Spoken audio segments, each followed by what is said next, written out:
જૂનાગઢમાં રખડતા ઢોરનો ત્રાસ હવે હદ હટાવી ચૂક્યો છે, ત્યારે તંત્ર જાણે આંખ આડા કાન કરી રહ્યું છે।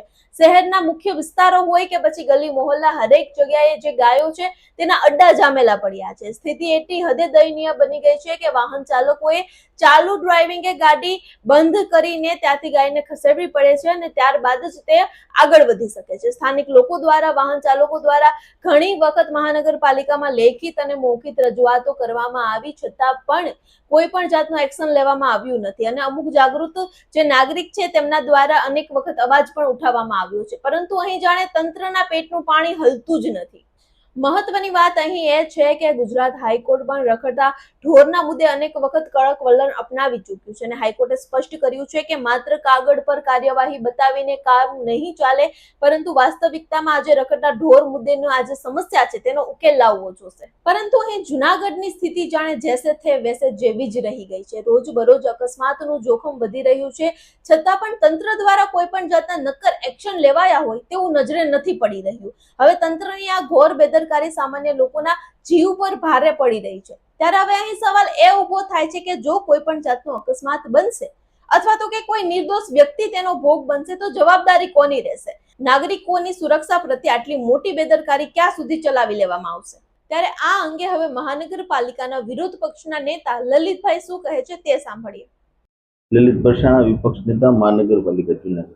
આપણે જોઈએ કે છેલ્લા ઘણા સમયથી રખડતા પશુઓ, ઢોરનો ત્રાસ આપણે જોઈ શકીએ કે રોડ ઉપર કેટલી હદે વધી ગયો છે। મહાનગરપાલિકાની બેઝિક ફરજમાં આવે છે કે જીપીએમસી એક્ટમાં પણ આવા જે તમામ રખડતા પશુઓ હોય છે એમના માટે કડકમાં કડક રૂલ્સ છે કે કોઈ પણ જે આનો માલિક હોય છે ઢોરનો, એમની ઉપર જે બહાર જે એના પશુઓ છોડી દે છે તો એમના ઉપર કડકમાં કડક કાર્યવાહી કરવાની પણ જોગવાઈ છે। અને કારણ કે જે પશુઓ રખડતા હોય છે એ પોતે ખૂબ હેરાન થાય છે, કારણ કે તેમને ખાવાનું ન મળતા અથવા ચોમાસા દરમિયાન હાલ જ્યારે સિઝન આવે છે ત્યારે એમને કોરી જગ્યા જોઈએ છે એટલે તે રોડ ઉપર આવી જાય છે। ઉપરાંત આપણે જોઈએ કે જે સિનિયર સિટીઝનો છે, બાળકો છે, મહિલાઓ છે અથવા વાહન ચાલકોને આપણે જોઈએ કે બનાવો બનતા જ હોય છે ને હડફેટે લેતા હોય છે। એને હિસાબે અત્યારે જે જૂનાગઢની જનતા એક બાજુ ખાડા ખબડાઓથી પીડાઈ રહી છે, ઉપરાંત જે આ રખડતા પશુઓ છે એ રસ્તા ઉપર હોય છે તો આપણે જોઈએ કે ટ્રાફિકની પણ સમસ્યાઓ છે। એક બાજુ તહેવારોની સિઝન ચાલુ થાય છે ત્યારે બહારથી, જૂનાગઢ સિટી પ્રવાસન નગરી છે તો બહારથી મોટી માત્રામાં પ્રવાસીઓ પણ આવતા હોય છે અને રસ્તાઓ ખરાબ, રખડતા ઢોર, આપણે જોઈએ કે જે જૂનાગઢના શાસકો છે એ એક બાજુ હિન્દુત્વના નામે, આ ગાય માતાના નામે મતો લે છે અને બજેટ પણ છે આપણે 5 કરોડની આસપાસનું ફાળવેલું છે।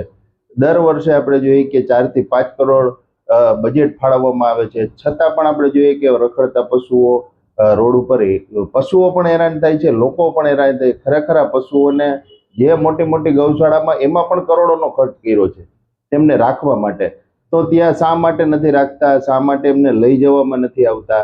ત્યાંથી જ્યાં આપણે જોઈએ કે મુખ્ય રસ્તાઓ ઉપર છે, અંદર ઇન્ટરનલ ગલીઓ તો પછીની વસ્તુ છે, પણ શહેરના મુખ્ય રસ્તા ઉપર અને પ્લાસ્ટિક ખાવા મજબૂર થાય છે। આ જે પશુઓ હોય છે, રખડતા પશુઓ, પ્લાસ્ટિક ને કચરો ખાવા મજબૂર થાય છે તો એમને ગૌશાળા મોટી મોટી બનાવવામાં આવેલી છે, મહાનગરપાલિકાની બનાવેલી છે અને બીજી ગૌશાળા એને ટાઈપ કરી અને ગૌશાળાને પણ પશુ દીઠ પૈસા દેવામાં આવે તો શા માટે ત્યાં છોડવામાં નથી આવતા એ મોટો પ્રશ્ન છે।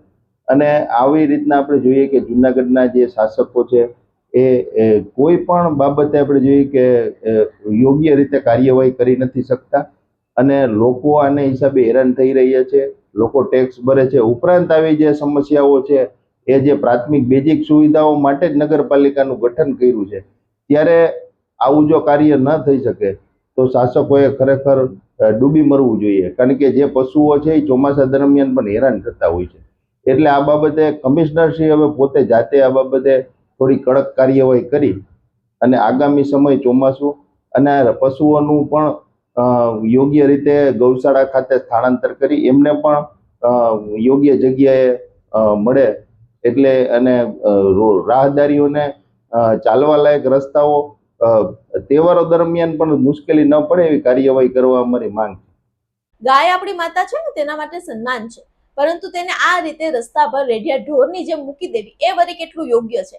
ત્યારે હવે તંત્રને હવે કાગળ પર કાર્યવાહી નહીં પરંતુ રસ્તા પર દેખાય તેવી કાર્યવાહી કરવાની જરૂર છે. આ વિશે તમારું શું કહેવું છે? કમેન્ટ સેક્શનમાં જરૂર જણાવજો.